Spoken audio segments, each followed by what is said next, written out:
So one of the things I wanted to talk about today was behaviours that we don't like. So things that we don't want children to do. So sometimes it might be yelling or screaming or throwing things. It might be biting, it might be hitting.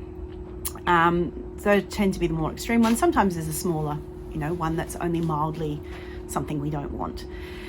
So lots of people have ideas about how to get that to stop. So we can give them consequences, which is one of the things we do.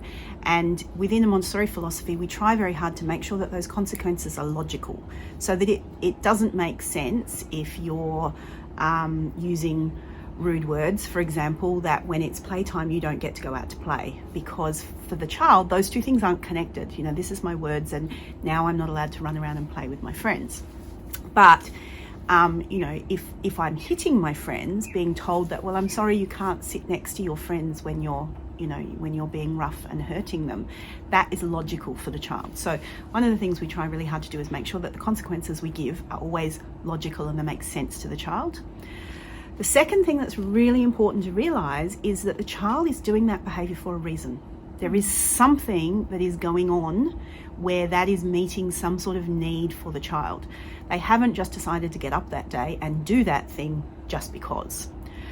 So what we need to recognize is if we're trying to minimize a behavior, we're trying to get them not to do something, we have to give them an alternative, because they still need to meet that need. We can make it unpleasant for them to the point where they don't do that thing anymore. It's just going to come out in a different direction. It's like, stopping off the hose. You can put a kink in the hose to stop the water coming out. It's going to blow off the other end of the hose. So when we take with one hand, we have to give with the other hand. So if a child is throwing something and yelling and screaming to make a point that they're unhappy, we can give them consequences for that, but we need to give them an alternative. So we need to say, if you want this, then you've got to ask like this, or you've got to do it that way, and then we have to respond to that.